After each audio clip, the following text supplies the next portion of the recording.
to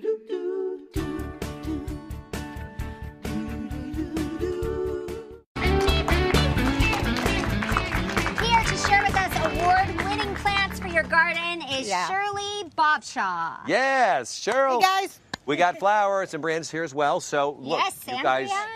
All right. How does a plant win an award? I know. Could you believe it? I mean, there's whole nonprofit organizations, a bunch of them that dedicate themselves for the sole purpose of testing different varieties of plants, say either roses, begonias, and this is throughout the country. The purpose of it is not every rose variety is perfect for California and New York. Yeah. It's regional. So they test them for disease resistance, how long they bloom, how big they grow, does a rose keep its color? You know, all of these interesting things, but I would say the most important thing is disease resistance, because that's something that we all have to deal with in the garden. And they're nonprofit, and they show you what is best for your area. So let's start with begonias, because I didn't realize there's like so many different types like this. Well, the National Garden Bureau, a nonprofit organization, they started in World War II just to teach people how to appreciate and grow plants.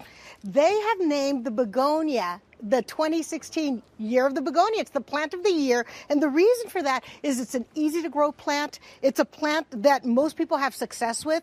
And believe it or not, there's over 1,700 species of begonia. These are all begonias. Look how different they look. I love the colors. Isn't this great? And look at how huge. Have you ever seen a begonia this big? This begonia is called Big Red. Those are some big begonias. Isn't that huge? This begonia will bloom all summer long, whether it's in the shade or in the sun. Doesn't matter. It will take it. But what's really interesting about this begonia called Big Red is look at the sheer size of it. It's about 2 feet wide, 2 feet high, and that's like. That doesn't happen. So it's specifically bred to act and to grow this way. So there's a lot of really interesting things going on in the plant world.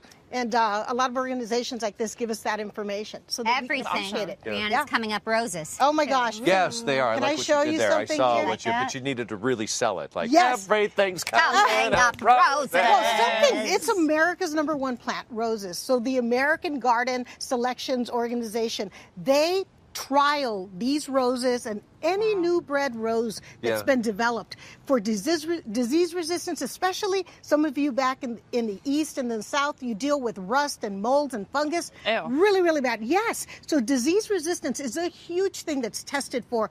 But there's other awards that are given, and this I think we can all appreciate. Take a whiff of this, and I'm going to tell you. I'm going to stop and smell the roses.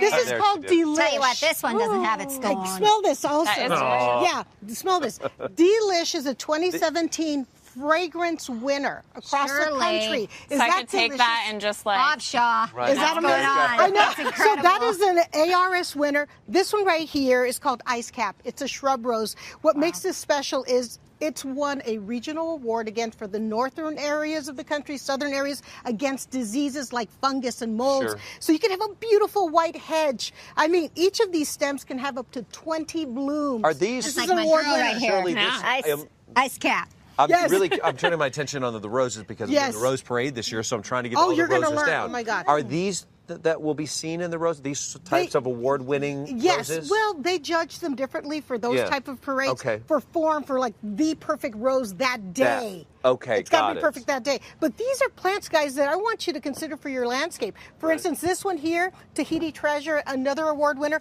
This one has won awards for multiple traits, for beautiful form, for the color, for the shape, for disease resistance. So Tahiti Treasure is something that you can find in your garden center. If it's good for your region, you'll find it there. And it's something that you can just expect to perform as beautifully as our knockouts. And I need some summer rose tips, because I have roses and they're hard to, let me get over it. You're going to have me my mom had a rose garden she took care of, but no longer. It takes a lot of maintenance. Okay, guys, it does. Even if you don't have an award-winning rose, you can keep your roses looking great. Our container rose here, as you can see, has spent blooms. This is not dead. All you need to do is to snip it off right above a leaf. So goodbye to that. That's called deadheading.